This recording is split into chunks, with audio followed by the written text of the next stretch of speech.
1 minute সময় দেয়া হলো। 2 মিনিট বাড়িয়ে দেন, আপনার কথা বলছি আমি মাননীয় স্পিকার। দুর্গাপুরের কথা বললে কিছু বাড়িয়ে দিব।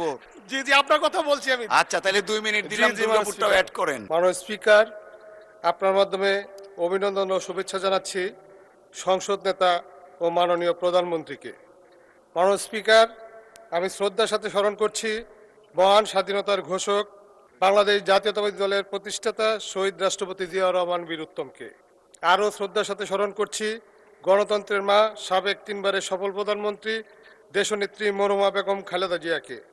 মাননীয় স্পিকার, আমি আরও শ্রদ্ধার সাথে স্মরণ করছি 1971 সালে মহান মুক্তিযুদ্ধে, পরবর্তীতে গণতন্ত্র প্রতিষ্ঠার আন্দোলনে এবং 24 জুলাই আগস্ট আন্দোলনে যারা নিহত হয়েছে। মাননীয় স্পিকার, আমি ধন্যবাদ জানাই আমার নির্বাচনী এলাকা হালুয়াঘাট ও ধুবুয়ারার জনগণকে এবং সম্মানিত ভোটারগণকে, যাদের ভোটের মাধ্যমে আমি এই মহান সংসদে আসতে পেরেছি। মাননীয় স্পিকার, আমার নির্বাচনী এলাকা হালুয়াঘাট এবং ধুবুয়ারা, আমার হালুয়াঘাটে 2টি স্থলবন্দর অবস্থিত, যেটি রাজধানী ঢাকার থেকে সবচেয়ে কাছের স্থলবন্দর। সেই 2টি স্থলবন্দরে বছরে একটি সময় শুধু পরিমাণ কিছু কয়লা আমদানি হয়। এই স্থলবন্দর দুটিকে পূর্ণাঙ্গ স্থলবন্দর করতে পারলে সকল ধরনের আমদানি রপ্তানি সহ অর্থনীতিতে ব্যাপক আশার সঞ্চার হবে।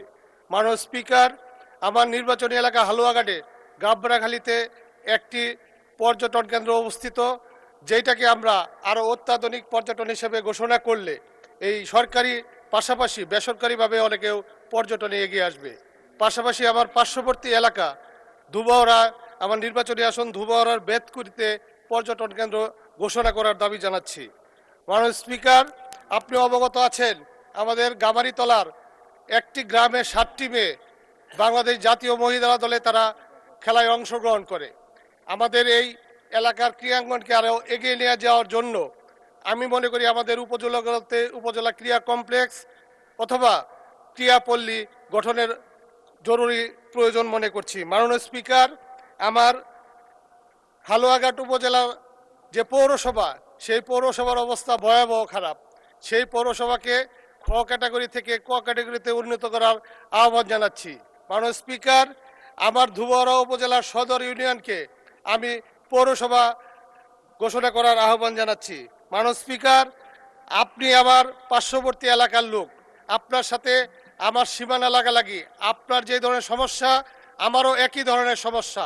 আমাদের এই এলাকায় সনাতন এবং আদিবাসী ধর্মের অনেক লোকজন বসবাস করে, তাদেরকে পর্যাপ্ত সুযোগ সুবিধার ব্যবস্থা করে দেওয়ার আহ্বান জানাচ্ছি আপনার মাধ্যমে।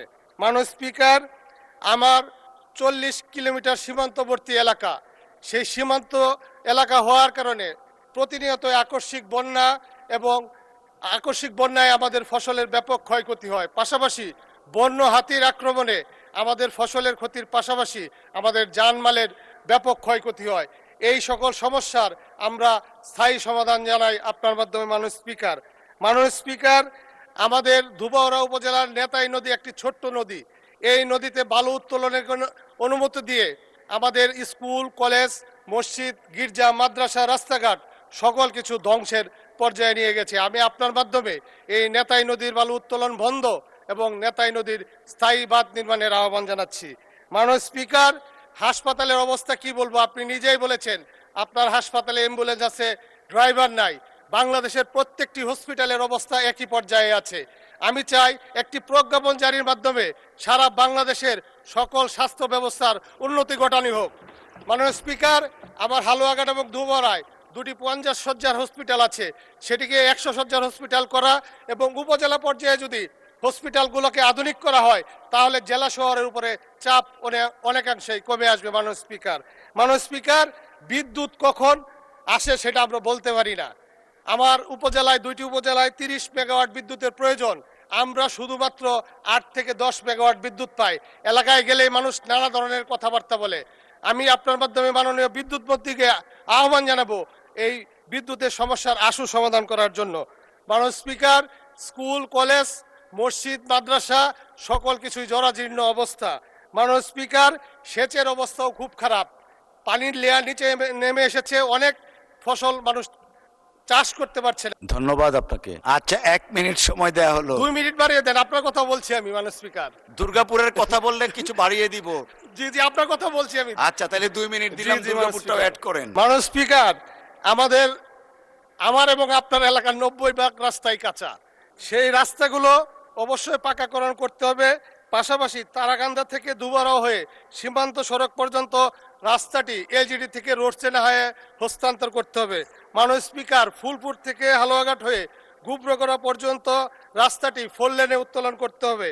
মাননীয় স্পিকার, আমাদের হালুয়াঘাটে একটি বাইপাস সড়ক নির্মাণ করতে হবে। এছাড়া আমাদের সকলের ব্রিজ কালভার্টগুলো জরাজীর্ণ অবস্থা, প্রতিনিয়তই বহু ধরনের দুর্ঘটনা ঘটছে। আমাদের এই ব্রিজ কালভার্টগুলো মেরামত করা এবং নতুন অনেক ব্রিজ কালভার্ট আমাদের তৈরি করতে হবে। মাননীয় স্পিকার, আপনার মাধ্যমে আমি মাননীয় প্রধানমন্ত্রীর দৃষ্টি আকর্ষণ করছি, যদিও প্রধানমন্ত্রী এখানে উপস্থিত নাই।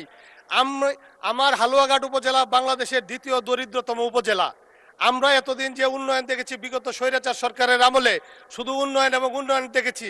দুনিয়াতে এমন কোনো নজির নাই যে একটা ব্রিজের পিলার হলে সেটা টিভিতে দেখায়, আমরা সেটা দেখতে পেরেছি এতদিন। কিন্তু এখন খুব অবাক লাগে যে পদ্মার ওই পারে শরীয়তপুর গোপালগঞ্জের মানুষ যে সময় বলে তাদের এলাকা অবহেলিত, তাহলে আমরা কোথায় যাব? মাননীয় স্পিকার, আমি আশা করছি আমাদের বর্তমান প্রধানমন্ত্রী, যার কাছে বাংলাদেশের মানুষের আশা এবং প্রত্যাশা অনেক বেশি, তার বড় একটি কারণ হলো উনি শহীদ রাষ্ট্রপতি এবং মরহুমা বেগম খালেদা জিয়ার সন্তান। তার হাত ধরেই বাংলাদেশের একটি সুন্দর অবকাঠামো তৈরি হবে, আধুনিক বাংলাদেশে রূপান্তর করতে পারবে। মাননীয় স্পিকার, আপনার মাধ্যমে আমি মাননীয় প্রধানমন্ত্রীর কাছে এই আশা করছি যে এই উন্নয়ন সারা বিশ্বের সাথে বাংলাদেশ তাল মিলিয়ে চলতে পারবে। মাননীয় স্পিকার, আপনি সময় বাড়িয়ে দেওয়ার জন্য আপনাকে ধন্যবাদ, এবং পাশাপাশি আপনি আমার পার্শ্ববর্তী এলাকা হওয়ার জন্য আপনাকে বিশেষভাবে অনুরোধ করব, আপনি যেন আমার দিকে সুদৃষ্টি রাখেন এবং আমার এলাকার দিকে সুদৃষ্টিকে রাখেন। সে আশা এবং প্রত্যাশা রেখে সবাইকে ধন্যবাদ জানিয়ে আমি আমার কথা শেষ করছি। বাংলাদেশ জিন্দাবাদ।